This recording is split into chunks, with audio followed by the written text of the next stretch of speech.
The afternoon sun hung unusually low over Midvale, its rays slicing through thick clouds that had settled like ink across the sky. The air felt heavy, thick and still, as if the entire world held its breath. The atmosphere was stifling, not just from the waning summer heat. Something darker lurked beneath the surface calm, thrumming with a pulse akin to Clara's own heartbeat. Clara walked familiar streets, a practical list clenched in her hand. Each errand felt like a pilgrimage. She passed the old clock tower, its hands frozen at 4:30, a lingering enigma that gnawed at her mind. Years had passed since its muffled chimes resonated through town, yet no one acknowledged its stillness or pondered its meaning. It echoed within her. She glanced at her watch, 4:29. Odd how time felt so fickle here. A flutter of movement caught her eye. An old man stood by the lamppost, his face obscured by a wide-brimmed hat.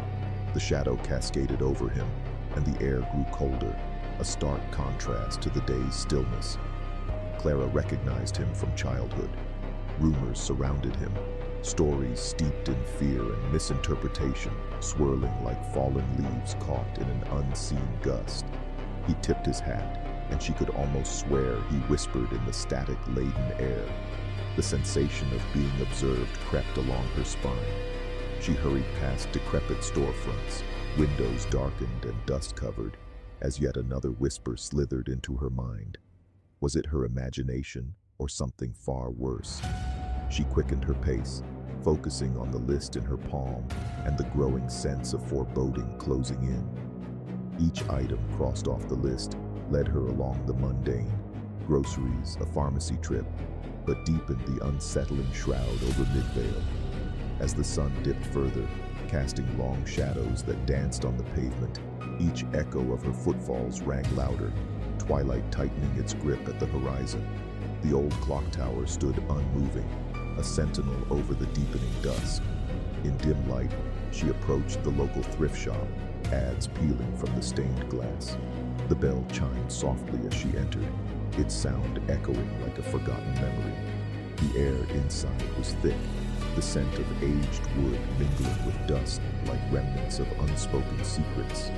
Clara rummaged through a pile of discarded trinkets, feeling a chill wrap around her like an embrace. Among them, a cracked mirror caught her eye, its surface foggy and shimmering with latent memory. She reached out, fingers trembling, and as she touched it, the world dimmed slightly. Her reflection warped and wavered. For a brief moment, she felt an overwhelming urge to peer closer, so near she could touch the glass from the other side. Something moved behind her in the haze of the blurred reflection. A flicker, an unsettling notion. It felt almost sentient. "Get out of here," a voice growled within her mind, the urgency ringing like an alarm. Clara withdrew her hand, breath catching in her throat as she turned to leave. Stepping back into the street's stillness, the sun sank lower, shadows lengthening and darkening. The clock tower loomed behind her, its presence heavy and shadows encroached, an unsettling darkness creeping across the ground. In the following days, as twilight wrapped the town, the whispers grew clearer, relentless, gnawing at her mind as if trying to breach an unseen barrier. Clara kept odd hours, drifting the streets at night with only her pulse for company. Residents peered from behind curtains, eyes pools of caution. Days blurred into nights, and the relentless sound echoed ever heavier in her skull, the clock's hands steadfastly ticking, though no one else could hear it. Then came the dream. In slumber, she found herself in a forest where trees twisted like ancient spires against an onyx sky, brimming with nebulous lights. Whispers danced on the edge of comprehension, shattering her grip on sanity. Clara felt the universe contract and expand, folding in on itself. The silhouettes fluttered, her heart quickened. As the dream deepened, it morphed into a fever dream, dense and overwhelming, forcing her essence to confront what lurked just beyond reality. Shadows twisted into figures. She recognized the old man among the trees, half visible like a ghost caught between realms. He grinned, revealing hollow cheeks like lunar craters, whispering her name, each syllable a tangle of buried secrets. That sound wound around her like ivy, consuming her breath. She jolted awake, tangled in sheets, heart racing. Propelled by dread, Clara fled her home, skirting the phantom trees of her dream. The clock tower loomed menacingly ahead, its hands spinning erratically, melding synchronous patterns into chaos. As she approached, the unsettling pulse grew louder, vibrating her bones.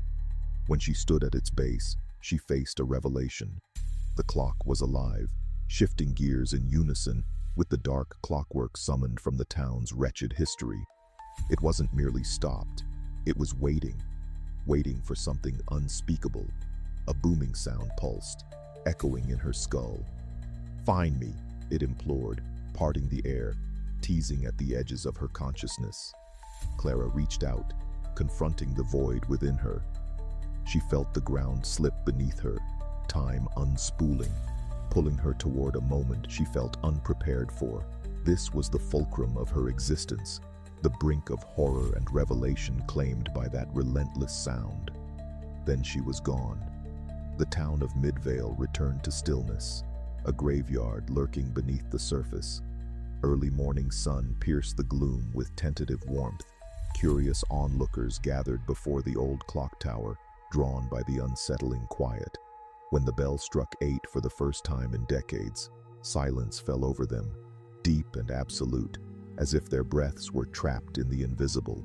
In that hushed stillness, something shifted, an echo lingered like a fading dream. But was it real? Confusion spread, as whispers clawed at their minds like the flutter of wings. Clara was gone, but echoes persisted, merging into distant understanding. Townsfolk stared at the clock spinning erratically, time folding upon itself. A dark shimmer danced across the glass of the mirror Clara once held, hinting at her fleeting presence, while the old man lurked somewhere in the shadows, continuing his watch. And for Midvale's inhabitants, the real horror lay in not knowing